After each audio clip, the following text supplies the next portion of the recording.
Near AI.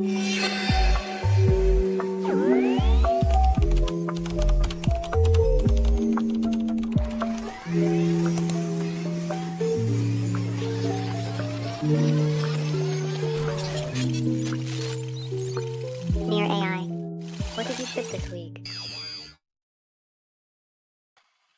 Hello, everybody. Welcome to episode 16 of What Did You Ship This Week? My name is Cameron Dennis. We do this every week to give ecosystem builders an opportunity to share what they're building. Think of it as a bit of a open, decentralized engineering stand-up. A lot of it is demo-oriented. So if you're not an engineer, please bear with us. Sometimes there's a lot of code displayed on the screen, but I do my very best to try to get the founders and the teams to talk about what they're doing in terms that everyone can understand. So without further ado, we're going to kick today off with Jay from PingPay. Jay, how you doing? Wait, let me add you. Jay, welcome. Hey, Karen, how's it going? I'm awesome. Thanks for having me, man. Super stoked for you to be here. Just real quick, I'm going to ask everyone else, that is speaking, please, when you join, introduce yourself, introduce what you're building, and then unpack what you're going to ship this week. And if you're going to share your screen, please be sure to only share the tab of the screen. If you have any problems, let me know. Yeah, awesome. So I'm Jay. I've been in the ecosystem since the back end of 2021, and the project I'm representing today is PingPay. We're currently aiming to be the payment layer for the future of commerce, with the goal of making crypto payments as simple as possible for users, products, and agents, which is across kind of a variety of different payment options. But what we did ship this week was some pretty awesome updates to the Ping on-ramp SDK, which we've made some good progress with, which I would like to share my screen with full. Let me just do so. Hold up. That should be fine. By the way, everyone has about 8 minutes for their slot, just FYI, and I will pull you off the screen if you're going too long, but you're doing great. Yeah, all good. Can you see me yet? The screen? Yes. Awesome. Okay. So for the on-ramp, it's a chain abstracted on-ramp, which has a lightweight SDK for easily integrating fiat to crypto on-ramps, where users can basically purchase near intent supported currencies with fiat, which is ideal for any teams wanting to add this to their applications. Currently, it's powered by the CoinRamp, Coinbase on-ramp API, and near intents, where users can deposit fiat to receive native USDC on Base with zero fees, which then gets sent to the near intents network so the user can receive their selected assets on the preferred blockchain. Just quickly, I do have a user demo, which I will run through. So let me just play this now too. So this is the user flow. The on-ramp button is here to basically mimic the pop-up or click from the application it's integrated within, like a wallet or a DEX. Then the flow from there is pretty simple. So essentially, once you're connected, this would be automatic through the wallet flow or the DEX flow, but just for the sake of the demo, it's there so you can see. But yeah, the flow is pretty simple. You just go through, select the asset that you want to receive, the amount you want to deposit, and the destination address. Then you obviously then click proceed. The next step would be fill in any of your information, but this starts the USDC on Base deposit through the on-ramp, which you can see the wallet is waiting for currently. So right here, this is where the USDC on Base would be transferred. And then you can see here, once that's received, the swap is in progress to the desired asset that you selected. We right now in testing have USDC and NEAR. And then once the swap is complete, which should be any second now.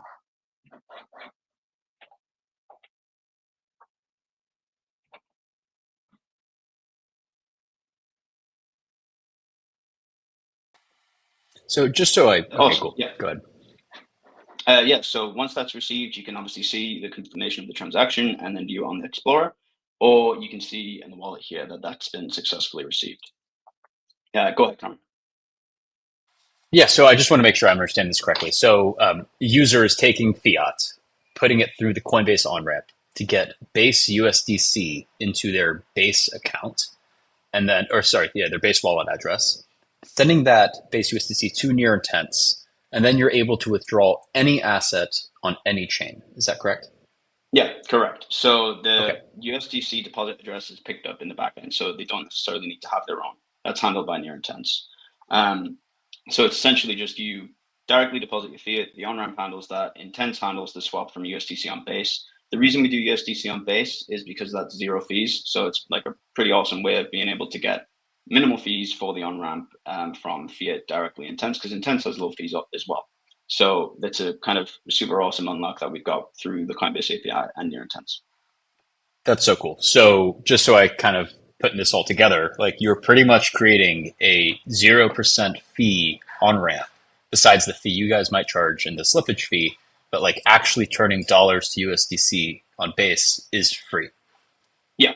So USDC on Base is free via Coinbase. So that, like, irrespective, unless they change things, which I believe they're not going to for some time anyway, that is going to be free. And then we want to be able to offer teams, like, if in their own business models, to set their own fees on like the Near Intent swap side. So wallets, dexes can have their own fees on top of what they want. But right now it's like as low as zero fees you can get. It's just purely on the Near Intent side that's any fee. I mean, that's so cool because then at that point, you're able to then go offer this to any ecosystem saying, hey, Stellar Foundation, do you want to go get USDC into a Stellar native wallet, use PingPay, really driving demand for Near Intents? Yeah. They provide liquidity on their native asset. You're essentially pushing the fee structure to the foundation saying, hey, your users are going to be able to, really pay as much as you're willing to provide in liquidity. So it's like, this is really cool. Yeah, that's super exciting, and that's kind of, especially as Near Intents grows with more supported currencies, we can then further onboard additional ecosystems that way. Obviously, right now we've just got Near and USDC, but in the next week or so, we're going to start adding in the additional currencies that are supported by Near Intents. So then you can kind of go fiat to any intent support currency, which is super cool. And this is amazing because I needed USDC in a Near native account. Like there's a gap there. So now you have an API to do this. Yeah, exactly. And we want to make it as kind of as super and easy as possible, whether it be for integration or kind of the user flow, which kind of brings me on to the next thing, which was just quickly, we do have an on-ramp form for like interest. We're going to run like a small beta for any projects, ecosystems, or anything like that want to integrate this on-ramp into their applications. We're looking at probably like a few weeks time, so 2 to 4 weeks, we want to do kind of a small beta for projects to use this. You can scan the QR code that's on the screen there if you wanted to fill that out.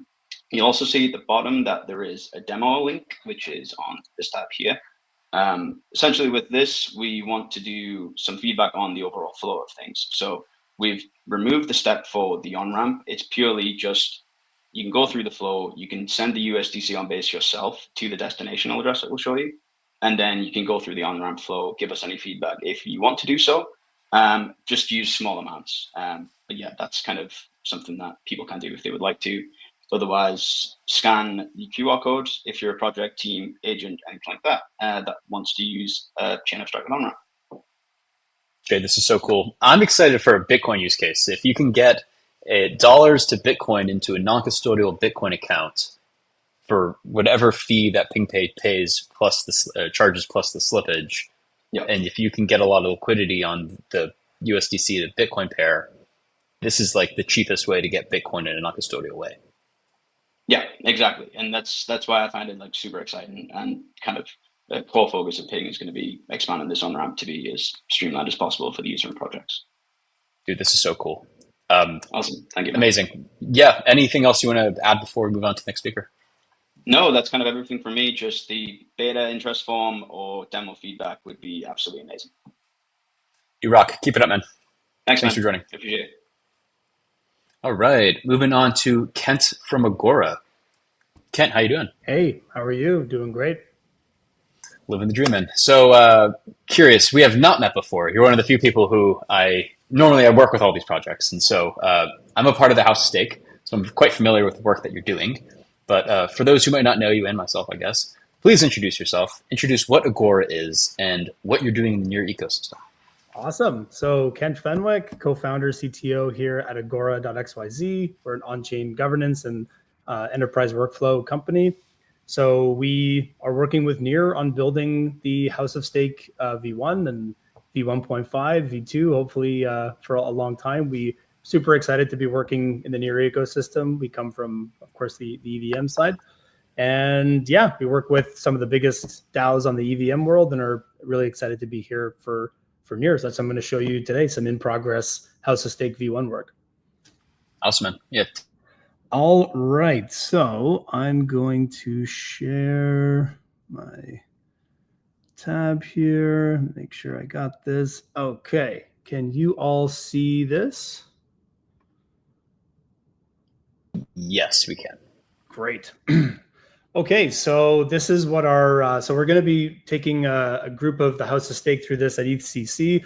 Honestly, we just pushed some updates like an hour ago, and I have not tested. So this will be a real demo where I'll test some stuff that could break. Quick tour for those who don't know House of Stake. So House of Stake really was this great proposal that Gauntlet and the Near Foundation worked on for what governance should look like, what the future of governance should look like for Near.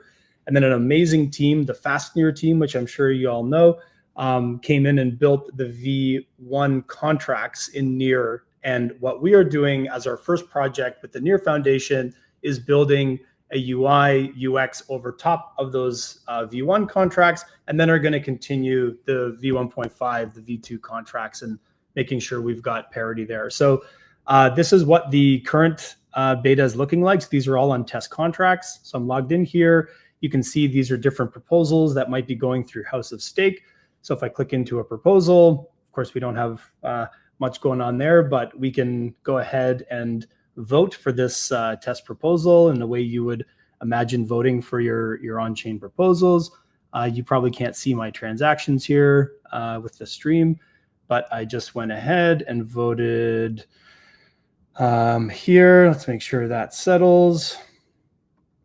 Perfect, there you go. So it shows here that I voted with my 1.2 VE Near.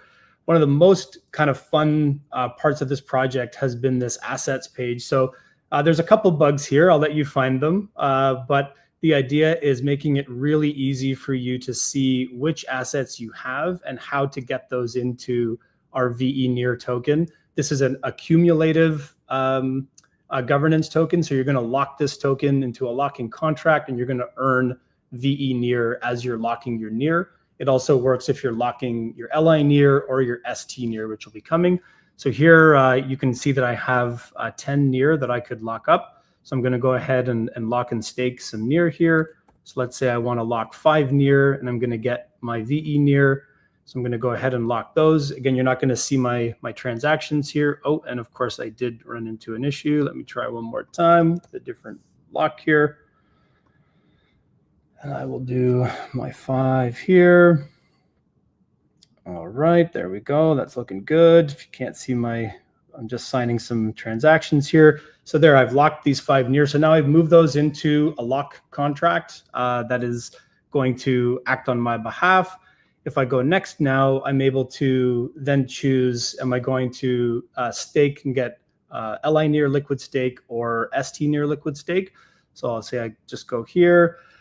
And I had to deposit 2 as part of the lockup process, so I've only got 3 available here. So I'll go ahead and liquid stake these guys while I'm at it. Wait for that to transact here. Oh, and transaction error, too bad. This is what we just shipped. So this will be working soon. Let me just refresh and see if it actually went through. No, it did not go through. But that's all good. Still a work in progress. You can see my initial locked worked. I've increased my VE Near voting power, and I can see how that's going to evolve over time as the more I'm locked in. And yeah, that's our current status here. Well, we've also got our voters page, so you can click in and see who the community is, how much VE Near they have. You can see your total supply, votable supply down here. And yeah, so we're racing here to get this all done for EthCC. Everything's pointed at testnet. We'll be moving to mainnet shortly after that, and super excited to get all of your feedback. No, this is awesome. Just real quick, why are people locking their Near for VE Near? What do they actually do with their VE Near? Great. So VE Near is your governance token. So in order to participate in governance, we want to see that you're willing to put some skin in the game. So you're actually locking up your tokens, and you will lose liquidity on those tokens. You can still liquid stake them to earn those rewards.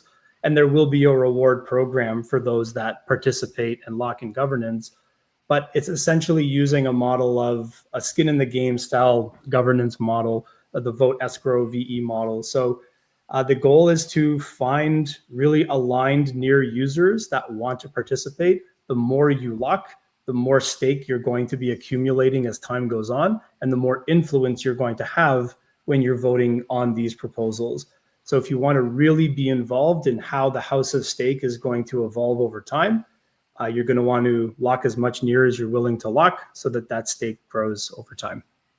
Got it. And so, but you're also voting, I believe, like you're locking this near to vote on the people who vote on these proposals, or do you vote? Is it like liquid democracy, or is it more representative? Both. So the contract support delegation, so you can go ahead and you could decide to delegate your stake to somebody else.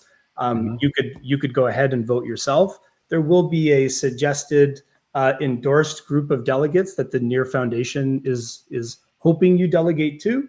But like in anything, those dynamics could change over time too. Cool. So summarize is like we're applying liquid democracy to a group of people to decide on what to do with the treasury to accelerate the Near ecosystem. Is that right? Absolutely. And as the House of Stake continues to evolve, more and more could move under governance. So yeah, really exciting stuff here for the Near ecosystem.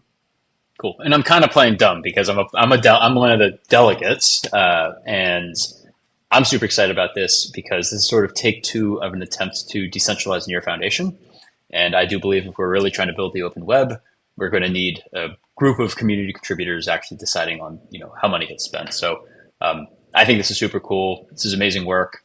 I'm excited to test everything, probably when all the bugs have been kind of worked out. But really appreciate you coming on in this sort of early stage because it takes some guts to show off a product that is not quite tested. So really appreciate that. Absolutely. Every week. That's what we're doing. Thank you for having me.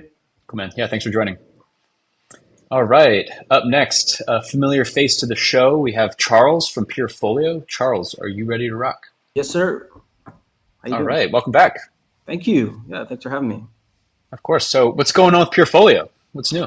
Yeah, last time I was here, I think we're really focused on sharing this survey that we sent out to get some feedback on what preferences people have with onboarding, how they feel about giving trust to autonomous agents. And we built that, kind of took from that and built that into our onboarding flow. And over these last couple of weeks, especially this past week, we've really been focused on okay, what do we need to do to be able to move beyond this internal phase that we have where everything we're shipping right now, it's only in use by our team. When can we move this out to an alpha stage? And at what level of features do we want to make available for crypto native users, the early adopters that we would want to invite to be alpha users? And then how do we transition from that to our ideal end state where we're really targeting mainstream consumers? And it's a very different experience. So we had a design jam and worked on features, kind of moving towards that, and then spent a lot of time kind of testing out the complete breadth of features that we have remaining and putting together scaffolding for how we're going to implement these, deepening our integration with Near Intents, and planned out our entire roadmap, taking us through the next couple of milestones through September when we plan to complete the overall app. So I want to share today just showing the details of what that incredible. Like. But hey, Charles, real quick, for the people who might not know what PeerFolio is, and this might be their first time tuning in, can you just give a quick TLDR on what exactly you're building? Sure. So we're building an application to help mainstream consumers feel accessible to including digital assets in their savings and investment practices, like stripping away the tech, stripping away the wallets, and bringing everyday utility to AI agent assisted acquisition of assets, and then make it easier to spend those every day with smooth off ramps. Cool. I see a collaboration with PingPay in the future, potentially. Yes, that's right. Yeah. I'm actually testing that out a bit and looking forward to integrating with PingPay again as that project moves along. This week, we focused on trying out the native Coinbase on-ramp as well, and now I definitely have a need for leveraging PingPay to really just remove some friction so we can go directly to USDC on Near and make it easier to get where we want our users to go. But this is our public roadmap. And last time I was here, we were probably referring to the application a bit more stealthily. And we've kind of landed on our name, PeerFolio, really grasping on the social aspect. You're doing this with your peers. And we're using our agent to help people, especially people who are not tech savvy or interested in crypto, to have some guidance towards including different sets of tokens and acquiring them with guidance and doing that in a social way. So this is what we're working towards. We're kind of into or leaning towards Q3 coming up next week. And we're just expanding to build towards having an alpha launch where we can make the application available outside of our internal team to crypto native users to get some feedback from you, our audience, and help us make this experience as solid as it can be, even though we will be targeting the end user experience for normies, for people who are not interested in crypto, who maybe have Coinbase but don't use it because it's overwhelming, they don't know what to do, or people who really would take advantage or benefit from an experience where the wallet aspects is completely hidden from the UI as much as possible. So that's what we're going to be working through this next quarter, expanding our support for multiple tokens, really nailing in the user experience and kind of navigating this line of how things work on desktop versus the experience that we want to provide for mobile, and aligning these different roadmaps of things we want to build over these milestones to how we can group them in such a way that we can have a more efficient security audit and have a really longer lifetime for after we do our audit on the set of features that are included there as we work towards our general launch around September and further integrating different features there. So this is like the bird's eye view of everything. So excited to get this included on our near ecosystem roadmap. And we share even more details on things that we're shipping on our Twitter at Benevio Labs. So see more updates there, and I will be joining these in the future when we have more demos that we can share with a bit more kind of hands-on feel. But yeah, just wanted to jump in real quick and share our roadmap for now. Man, I love a team that publishes their roadmap publicly. Good work. Curious on the feedback that you got in your survey. Like, how comfortable are people with agents trading on their behalf? Yeah, that was interesting. I should have included that slide here. So there was like two camps that we saw.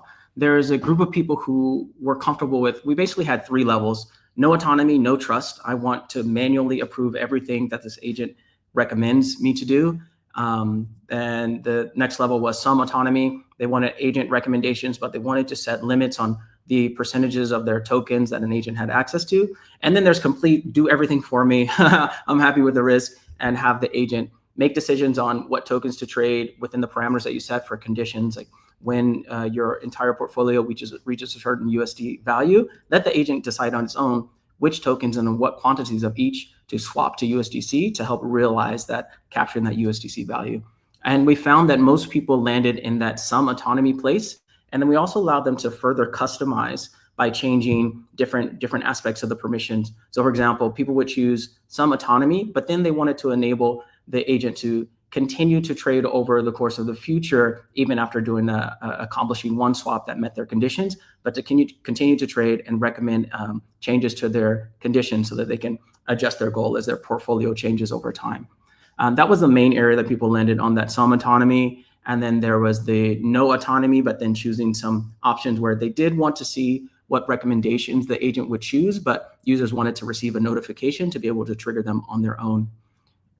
Those are the how people kind of landed in the areas the selection areas that we provided. But one of the most interesting pieces of feedback that we got, in addition to like wanting to see security audits and how you approach that, one was a suggestion of, I want to have a sandbox environment where I can set up all of these conditions, interact with the agent on testnet, and then see it work end to end, and before moving on to the full autonomy. So that was really interesting and something that we've added to our roadmap that wasn't there before. So really appreciate the feedback. Yeah, that's awesome. And it kind of reminds me of like, I know of like some schools that do like sort of simulated stock trading games. And so before like you give a kid money to lose, you essentially give them simulated crypto or simulated stocks. And so I love that testnet play. That's really good feedback. Yeah, I like that idea too. Cool, man. We'll be back yeah. soon.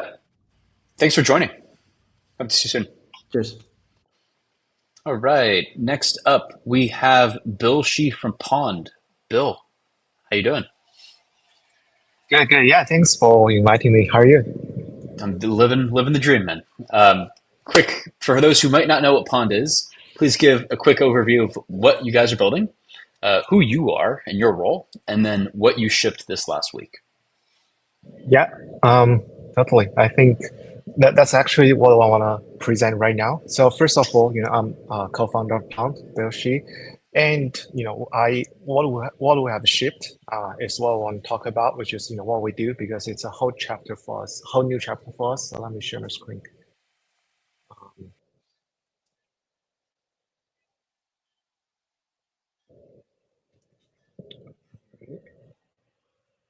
All right. So yeah, let me see if you can hear me well or can see my Yes, we screen. can hear you. Awesome. All right. So yeah, so what we shipped this week or past 2 weeks is a whole new like a total revamp of our platform. So we're now a all-in-one platform for AI builders to deliver their dreams or build their dreams. So this what you see here is the platform architecture. So everything starts from hackathons. So previously, we were known as a model competition platform. So we have worked with many projects, including Ethereum Foundation, Vitalik, Gitcoin, Coinbase, etc., to host AI model competitions. So now we totally expand on that and build a hackathon platform to be more general, more broad for AI builders. And then winners from the hackathon platform will be able to enter our markets. So in a nutshell, the market is like a token launchpad where the projects launch tokens and use the token to to get the resource they need initially to build. But it's not just another meme coin launchpad. So actually, we're actually very selective. We want to good projects, high quality projects to create a real value behind those tokens, right? That's why we have the hackathon as a screening phase in the beginning, right? And then, and secondly, we encourage the community to be engaged from day one. So we want to foster this genuine community project relationship in the very beginning, even in a hackathon phase. And then thirdly, we have adopted I think a very new token unlock schedule or mechanism. So, unlike the meme coin launchpad, which is, completely fair or random here, we take a approach suggested by CZ, from Binance, that initially the token to the project team are locked until they deliver their products. So we want to make sure, this is not a rock pool game. So the project actually to work hard to deliver and then start their token unlocking schedule. And then the actual unlocking is based on, price milestones, time milestones, so that everybody, all the parties are aligned on the long term, right? So the project team, the community, the market are all aligned on the value of those tokens in the long term. So those are the two parts, are just the first step, and then after that, we actually help the builders to build, because we strive to be a all-in-one platform, not just a launchpad. So here we're building a AI studio, which provides things like GPU computing, of course, in collaboration with many of the Deepin projects.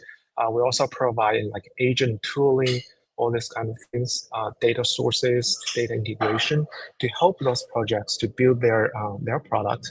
And then once they finish building, it's time for them to use our accelerator to help them distribute their product, to do marketing, to do operations, etc. Because what we feel like in this new AI era, like building itself, it's not that hard anymore, right? So the barrier, the difficulty is really lowered by the AI powers. But then what's still challenging to many builders is where do you distribute? How do you distribute your product? How do you get the initial users? How do you do marketing? All this kind of things. So we have built this accelerator to take care of that. Then this accelerator will also help them to deploy their products to our integration hub if it's for developers, right? If it's an API or things like that, or to our app store, if it's a consumer-based product. Then this is like the whole end-to-end process we're trying to build on our platform, and also for the builders. Okay, so that's, I think, a very long answer to the question. What is Pound? It's a whole new Pound right now, and we just shipped this week. Let me see if I can switch my tab. Okay, yeah.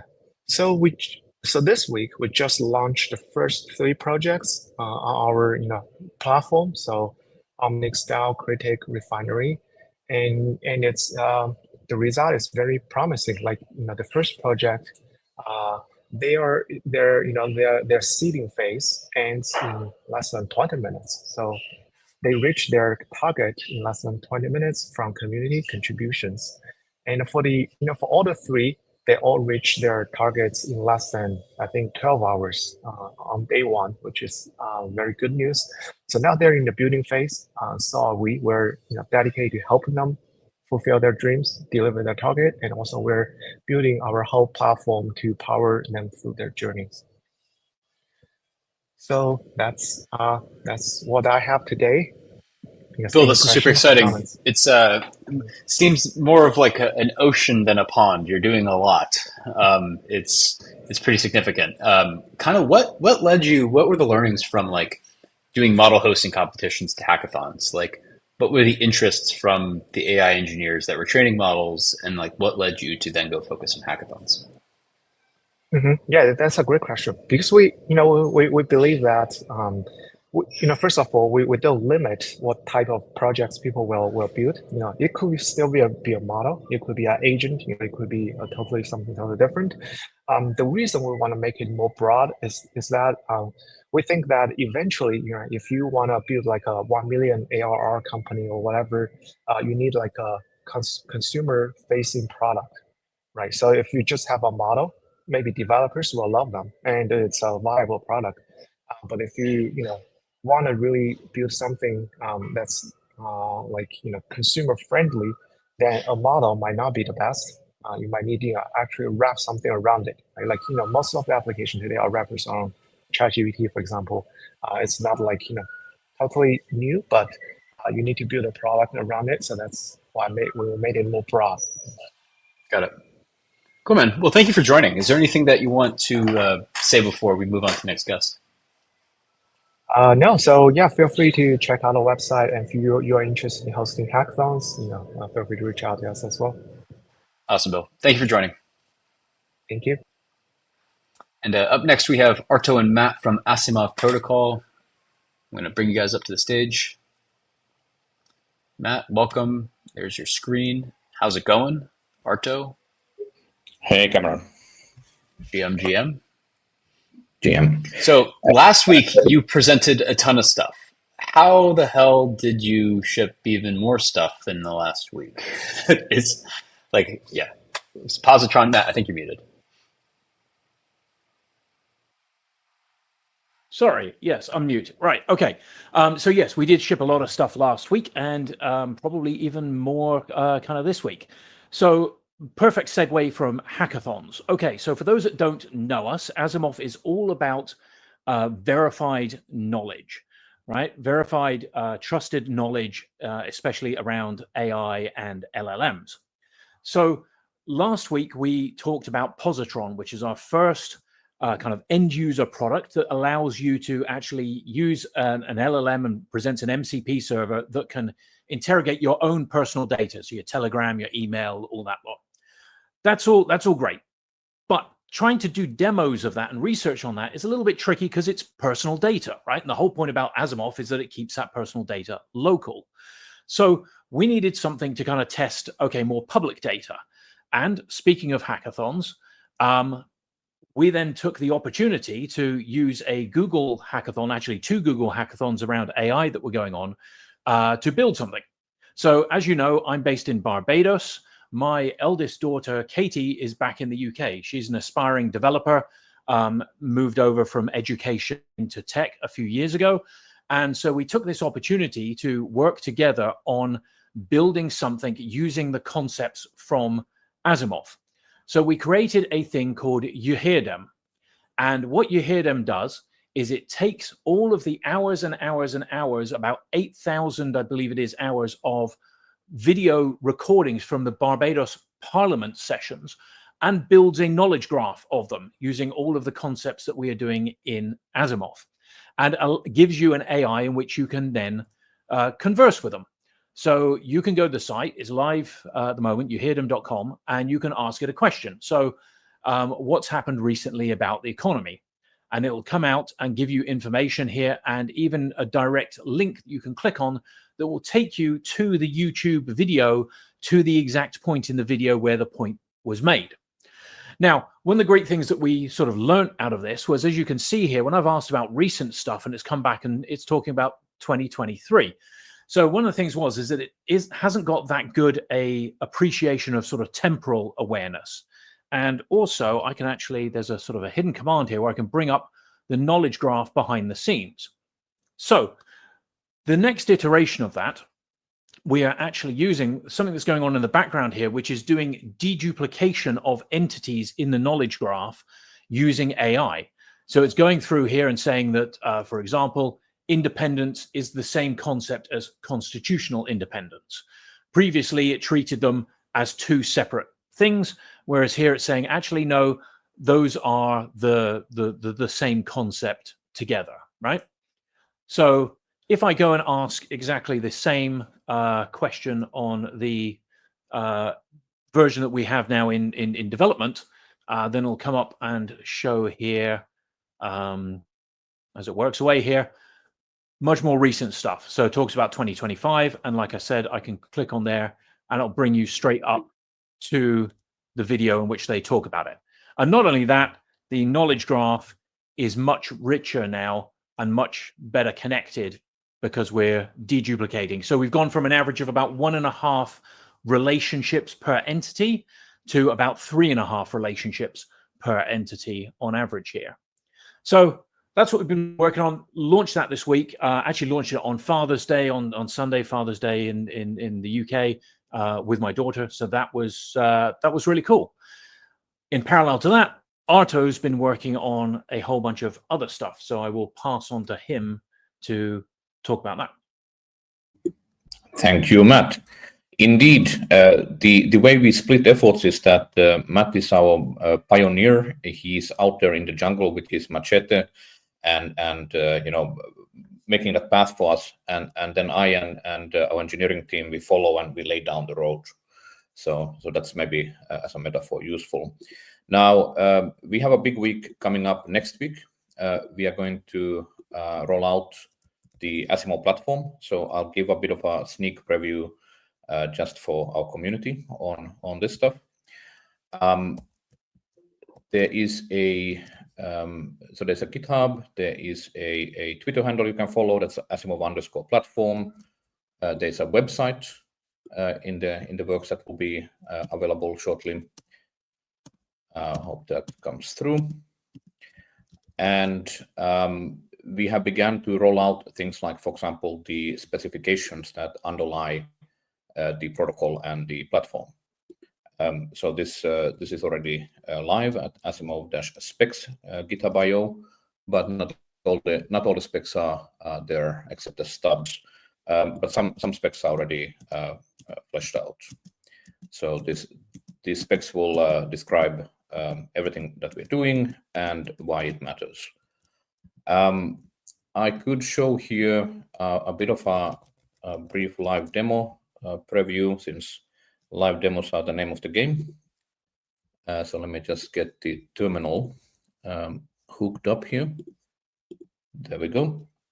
So here we have the Asimov CLI. And using this, we can say, for example, you know, what are the modules that are installed, that are enabled or disabled, and we can go ahead and we can install, for example, the NEAR module here. So the NEAR module gets fetched from the binary build on GitHub.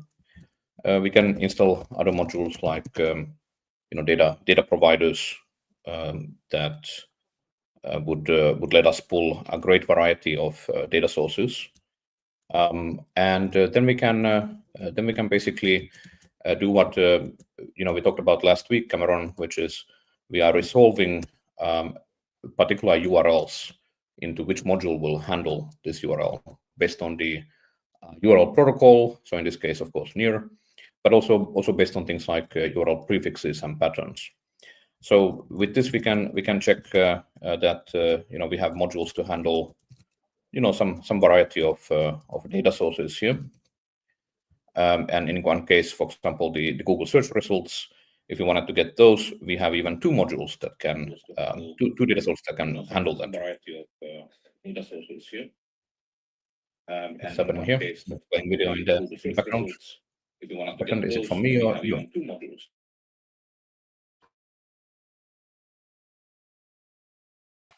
I think you're good. I think there was feedback on that end. Second. Bad time for a Starlink glitch. Okay. Am I back? Yep, you're back. Cool. All right. And once we have modules installed, that then means that we have facilities. Like in this case, we can just see what we have. We have the near fetcher here, and we can put in that and pull in block data from near. And similarly for anything else that we might wish to obtain as a knowledge graph. So that's a bit of a sneak preview. This all will be rolling out for everybody next week. And yeah, how are we doing on time? I can always present more, but maybe. Yeah, you're good. You have about, let's see, you have a couple more minutes, 2 more minutes. All right. Oh, see ya. Kind of funny. So Matt, quick question. So assume you have like higher fidelity knowledge graphs. Like, what does that mean for model builders exactly? Basically, much more accurate information for the LLMs to actually reason over, and that's the big problem. Is that in all of these cases with these knowledge graphs, you're doing a sort of an MCP RAG type sort of fetching of data, bringing it in, and then giving it to the context. But you can't fetch the entire thing. I mean, in that example I showed you, we have nearly 700,000 statements from those recordings, right? And like I said, there's no way you can pull that all into an LLM in one go. It's just going to blow it up. Yep. Right. So it's about fetching the relevant pieces and pulling them in, and the better the knowledge graph to start with, the easier that is to do and return that to the LLM. So like I said, the whole deduplication, it's something that some of this stuff has been studied in knowledge graphs for a long time. But actually having the ability to do this now with LLMs makes this kind of stuff a lot more accessible now. So we're actually prototyping, and actually dog fooding, going from like raw data through a knowledge graph to an LLM, which is what Asimov is kind of all about, and having a lab in which we can sort of play with that data. Got it. But just so I'm super clear, one of your main like target partners are model builders. Like you want them to use the Asimov knowledge graphs or add it into their existing workflow for RL or something to further improve their model if it's getting demand. Like it's going to improve. It's going to want to improve itself. So right. Is that the target market? That would be, ultimately that would be amazing if, like, when you go onto, Claude.ai or you go to, ChatGPT, that one of the tools down the bottom is Asimov. That would be perfect. Cool. But, we realize there's a long way to go to get to that point. And so, we're working on a sort of an incremental strategy with that. And so one of the things is this tool, Positron, that lets you work on your own personal data as well. So we're kind of approaching this from several different angles. Got it. Cool. Arto, welcome back. You are muted. Thank you. Yes, so maybe just as a call to action here, you can sign up for the Positron beta at getpositron.ai, and we'll ship you an early version sometime next month. Amazing. Well, guys, thank you for joining yet again. Hope to see you next week or the following week, and we will do our best to start driving more attention to Positron. Part of my what did you ship this week is I hired 2 interns, which is great. So they're going to help me manage the accounts and everything. And so hopefully we can drive more signups to everyone's alpha tests. Yeah, Cameron, actually the point here of everything we are doing is to supercharge your interns. It's not to replace them, right? So all about intelligence augmentation more than AI as such. And tell them to go to getpositron.ai and they can sign up for the waitlist. Amazing. Thank you, guys. And somebody who is also going to help supercharge my new interns is Zahid from Post. Zahid, how you doing? Hey, Cameron. I'm doing good. Thanks. Thanks for the invite. Of course, man. This is actually part of one of their first assignments is to write entire threads about this exact what did you ship this week. So I actually mandated them to start looking into Post and start using it. And so super excited for you to give the update on what you've been working on. It's been a few weeks and I know you're constantly shipping. So what's new? But for those who don't know what Post is, quickly give them a quick lowdown on who you are, what Post is, and then what you shipped. Okay. So, hey, everyone. I'm Zahid, founder of Jutsu. And today I'm going to talk about Post. So Post is a AI social media manager for LinkedIn. So think about if you're a founder or if you have 1,000 things to do like most of us. So then Post is a way to kind of delegate some of your tasks to an agent that kind of write social media content and post it for you consistently in LinkedIn. So we are starting with LinkedIn, but in the future we'll probably move to X and other platform. And today my plan is to show one of the feature that we are building more for housekeeping. So this today's demo will be more for the founders and the builders who want to kind of who have a project now, trying to get more people, trying to attract kind of more users. So there are many different ways, and most of us are kind of engineers, so we don't know much about marketing. But like one of the things we are doing is like we're experimenting with different technique that a professional marketer will do, and then kind of baked into our product. So that's something I'll show, and I hope this will help everyone. So let me share my screen. Share screen. I'm going to share everything. So, okay. So most of you, quick demo. So this is Post, and if you want to create a LinkedIn post, you come here, you give a topic. There are writing style, so you can create your own writing style, or if you have a preferred person and you want to kind of imitate their writing style, then you can add them in this. You can create your own writing style from here. So think about writing style is adding a persona to your writing. And then if you give topics, then click generate, it will generate a LinkedIn post for you. And if you have no idea, then there is a small like this idea icon where it will give you some basic idea of like where you can get started. And these are based on the brand kits. So brand kit is a way to train a post how it should write about your LinkedIn post and who it should target, which industry it should target, and your brand kit if you have a brand kit for your company. But again, today I'm going to talk about growing your project. So there are many ways to grow the project. One of the things that we found is kind of instead of hiring a salesperson, why don't we incentivize people to share and kind of share this project with others? So a lot of you probably know or use some sort of referral program.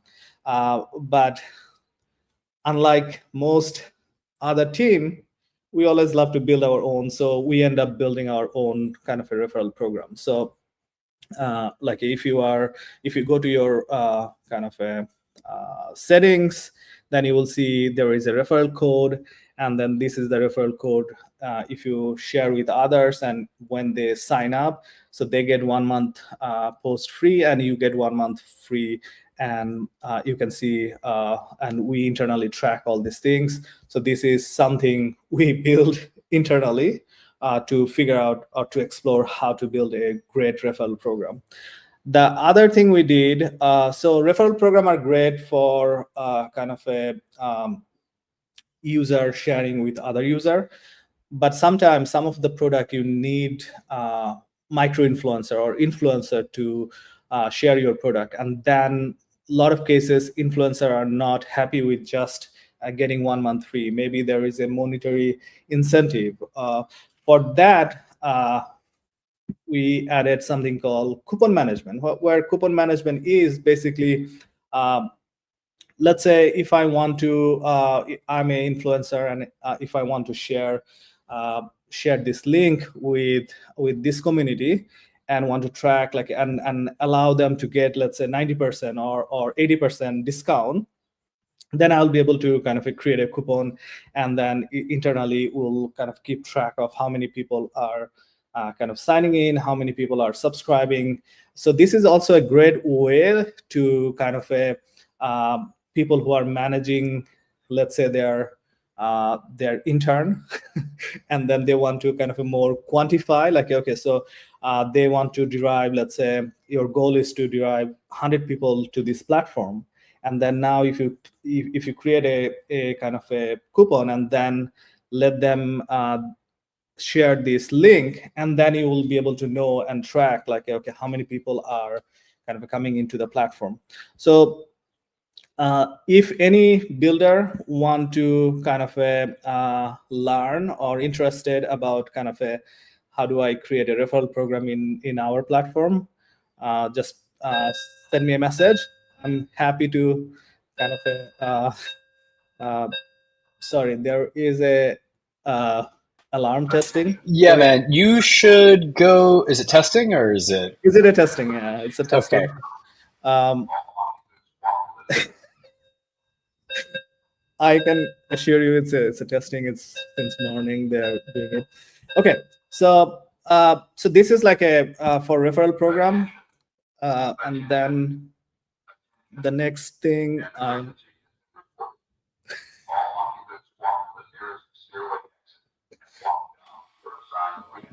Man, Godspeed.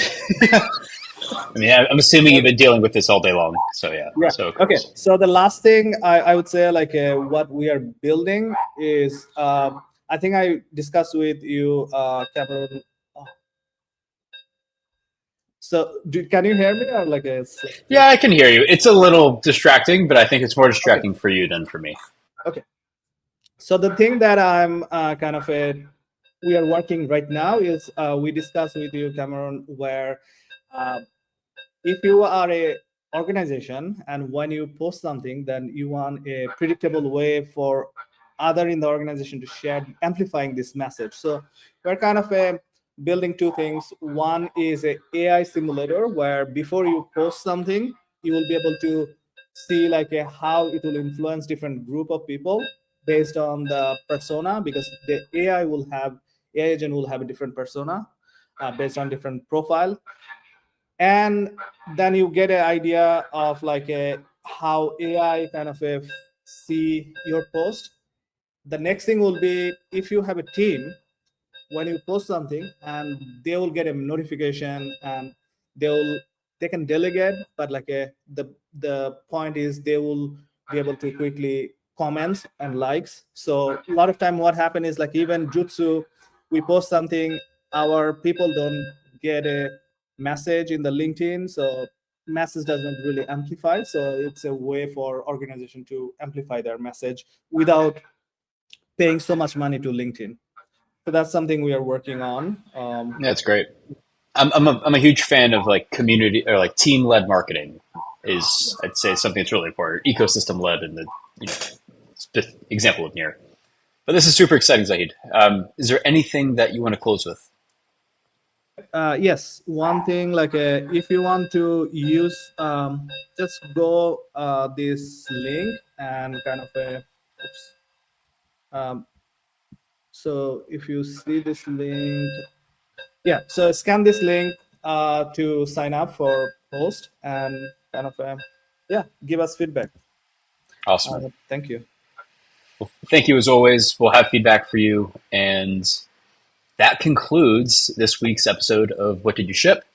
We are going to be back next Thursday, 11. Actually, wait, next week, we're actually going to move it to Friday. So we'll need to talk to the team about that. But I won't be able to do it next Thursday at that exact time. We're going to have to postpone it for the following day. But thank you all for joining. We do this every week. My name is Cameron Dennis. I help lead integrations and partnerships at Near AI. If you are interested in contacting me, you can message me on Twitter directly or on Telegram at Cameron Dennis, no space. And yeah, hope to see you next week. See you, everybody. Thanks for watching. Subscribe to Near Week.